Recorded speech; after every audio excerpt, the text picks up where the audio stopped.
प्रेम से बोली गुरु भगवान की जय। देवियों एवं सज्जनों, फिर अगले भाग में उपस्थित हूँ। तो भगवान भक्त के बस में होते हैं। भगवान भाव का विषय है, दिखावा का नहीं है। आप कितना हूँ दिखा करके नियम करके आप यदि भगवान का पूजा पाठ कर रहे हैं, यदि भाव नहीं है तो सब बेकार हो गया। जैसे अनेक प्रकार के आप व्यंजन बना लिया, उसमें नमक नहीं रखे तो उसका कोई स्वाद ही नहीं रहा। उसी तरह से अनेक प्रकार से आप विधि पूर्वक यदि आप भगवान के पूजा पाठ ज्ञान ध्यान सब कर रहे हैं, लेकिन भाव नहीं है तो फिर सब बेकार हो जाएगा। और यदि भाव है तो आप कुछ नहीं जानते हैं, फिर भी सब कुछ पूर्ण हो जाएगा। जैसे एक भक्त थे, उनका नाम था भोनू। भोनू भाव न जाने पेट भरे से काम, उसको केवल अपना भोजन करना ही उसका मुख्य काम था। तो भोनू भगवान के प्रति समर्पित था और वो अपने गुरु जी का बहुत सेवा सत्कार करता था। तो गुरु जी उसको बताए कि भाई भगवान जो है वो सर्वोपरि हैं, सबसे ऊपर हैं, उन्हीं का ही संसार है। 84 लाख सृष्टि का रचना भगवान के द्वारा है और फिर विलय काल में सब उन्हीं में समाविष्ट हो जाता है। तो सर्वोपरि भगवान है, इसलिए भगवान का भजन चिंतन मनन करना चाहिए। और गुरु महाराज सब शिष्य के साथ बैठा कर पढ़ते थे, उसको सब सुनता था, वो भी सुनता था। तो रोज गाय चराने के लिए जाता था। तो एक दिन गुरु महाराज कथा में बताया कि भगवान श्री कृष्ण वृंदावन में गाय चराने के लिए आते हैं और उनका मनोहर छटा है, मोर मुकुट है, कान में बाली है, सुंदर पैजनियाँ पहनते हैं, पीताम्बर धारी हैं, उनके शरीर से मंद सुगंध वायु निकलते रहता है। तो सोचा कि भाई हम भी तो रोज गाय चराने के लिए जाते हैं, लेकिन भगवान तो कभी मिलते नहीं हैं। तो सोचा कि गुरु जी कह रहे हैं तो गलत नहीं है कह रहे हैं। वो तो समझा दे भाई गुरु जी कह रहे हैं तो ये बात रोज का होगा, जो भगवान रोज आते होंगे गाय चराने के लिए। हम भी जाते हैं लेकिन हमको तो मिल नहीं रहे हैं। गुरु जी के बात मान करके वो कल होकर जब गाय लेके जब गाय चराने वृंदावन में, तो देखा चारों तरफ कि भाई उस स्वरूप का कहीं कोई आदमी नज़र नहीं आ रहा। लगा चारों तरफ ढूंढने, इतना उसकी ढूंढ की प्यास जो था इतना गहरा था, प्रेम इतना प्रबल था कि भगवान उसकी भक्ति को देख करके मजबूर हो गए। मजबूर हो करके अब उनको उसके सामने प्रकट होना ही पड़ा। भगवान उधर से कुछ गाय के साथ गाय चराते हुए भगवान भी आ रहे थे। इधर से भोनू खोज रहा था, उनको खोजते खोजते भगवान को मिल गए। तो जब भोनू देखा भगवान के जैसे गुरुजी बताए थे, जो उनका इस तरह से रूप रंग है, पीताम्बर धारी है, मोर मुकुट है, पाँव में पजनियाँ है, उनके शरीर से सुगंध वायु निकलते रहता है, बहुत मनोहर छटा है। तो देखा तो लगा कि जो यही भगवान है। और हम इतने दिन से गाय चराने आ रहे हैं, लेकिन हमको भी नहीं आज तक कभी मिले, और ये रोज़ गाय चराने आ रहे हैं। तो उसको बड़ा देख करके आश्चर्य होगा। गुरु जी बताएं उससे भी कहीं बढ़ चढ़ का उनका रूप था। बहुत खुश हुआ। तो भगवान जब उसके पास आया तो कहा कि आप ही भगवान श्री कृष्ण है? तो कहा जो हाँ हम ही हैं। तो कहा कि आप यहाँ? तो कहा हम गाय चराते हैं रोज़। तो कहा रोज़ आते हैं? तो भगवान कहे जो हाँ रोज़ आते हैं। तो कहा जो आप कभी मिले नहीं? तो भगवान कहे तुम कभी हमको ढूंढा नहीं, यदि आज तुम ढूंढा तो हम मिल गए। तो कहा जी अरे तो गुरु जी कहें तब हम जाने ना, तो हम थोड़ी जानते थे आप भगवान है गाय चराने आते हैं। तो भगवान कहे कि तुम खाली बातें बनाएगा, कुछ खाना उना है तो निकालो, कुछ खाना खिलाओ, हमको भूख लगा हुआ है। तो भोनू कहा जो हमको तो यही 8 गो रोटी है, हम 8 गो रोटी खाते हैं, इसलिए गुरु जी 8 गो रोटी देते हैं, इसी में भर दिन हमको चलाना पड़ता है। और फिर सांझ में जाएंगे तभी आश्रम में मिलता है, न तो भर दिन गाय चराना, जमुना जी के पानी पीना और इसी में अपना समय व्यतीत करना। तो भगवान कहेंगे ठीक है, जो है से निकालो। अब भोनू जब अपना रोटी निकाला तो भगवान सारा रोटी खा गए उसका, और रोटी खा गए तो भोनू देखते रह गया। तो कहा कि आप सब खा गए तो हम फिर क्या खाएं। तो भगवान कहेंगे अरे बहुत भूख लगा हुआ था, तुम्हारा रोटी बहुत स्वादिष्ट था, इसलिए हमको समझ ही नहीं आए तुम खाए हुए है कि नहीं। से चलो कल से कुछ बेसी लाना, इसलिए कि आज मेरा भी पेट नहीं भरा, सब खा गए फिर भी पेट नहीं भरा, से तुम्हारे रोटी में बहुत स्वाद था, बहुत प्रेम था। तो कहा कि ठीक है। फिर भगवान अपना गाय लेके चले गए। भोनू अपना गाय लेके आश्रम पर आ गया। जब आश्रम पर आया तो वही बात किसी को नहीं कहा, मन ही मन सोचने लगा कि आज तो अहो भाग, भगवान के दर्शन हुआ, उनका दर्शन से तो मन एकदम तृप्त हो गया। अब सोचा कि कल भगवान के फिर भोजन लेके जाना है और हमको 8 गो ही रोटी मिलता है, तो फिर अब रोटी कैसे बढ़ाएं, हम भर दिन भूखे रह गए।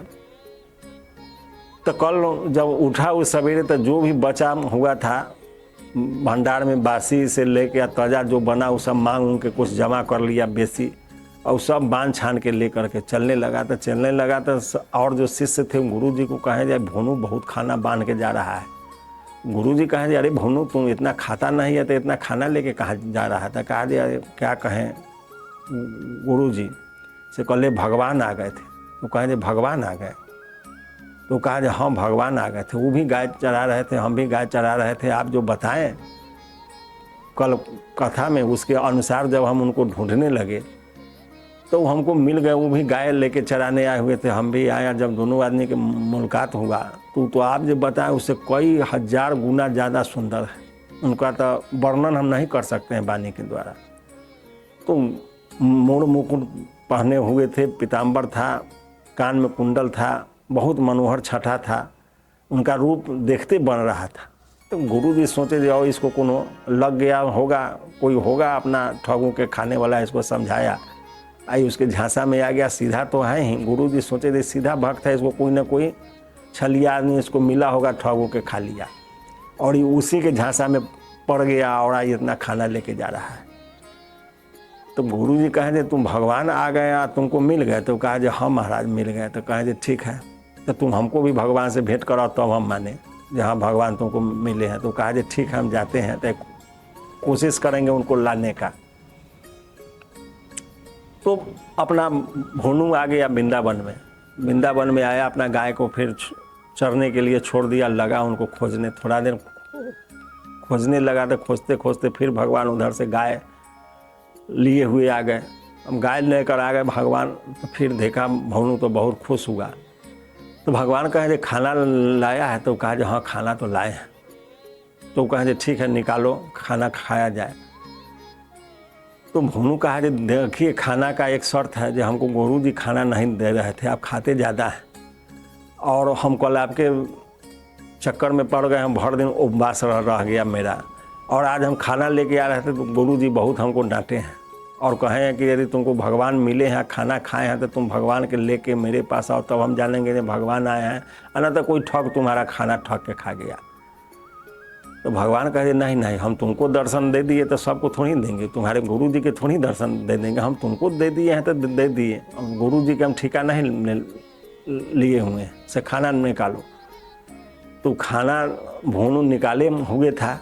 तो भगवान खाने के लिए जब बैठे तो भोनू कहा ना जौले आप गुरु जी के दर्शन का बात नहीं सकारिएगा तब तक खाना हम नहीं दे सकते हैं, क्योंकि खाना गुरु जी का है, हिसाब ना हमको बताना पड़ेगा। जब आप भगवान यहाँ खाते हैं तो फिर हमको गुरु जी के बताना ना पड़ेगा कि हाँ आप ही खा रहे हैं, इसलिए आपको खाना हम तभी खाने देंगे जब आप गुरु जी के दर्शन देने के लिए सकारिए।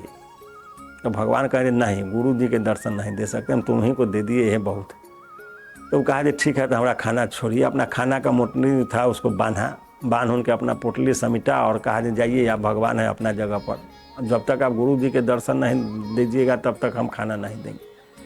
और खाना के जो अपना गट्ठर था उसको लेके आगे बढ़ गया। अब आगे बढ़ने लगा तो भगवान को उसके प्रेम से बहुत बेचैनी बढ़ने लगा। भगवान सोचे रही तो बहुत सीधा सरल भक्त है, और भगवान उसके पीछे पीछे दौड़ते दौड़ते गए, उसके पीठ पर चढ़ गए और कहा जे नहीं तुम खाना दो, तो कहा जे नहीं आप चलिए गुरु जी के आश्रम पर और गुरु जी के दर्शन दे दीजिएगा, उसके बाद आपको जितना खाना होगा उतना खाइएगा।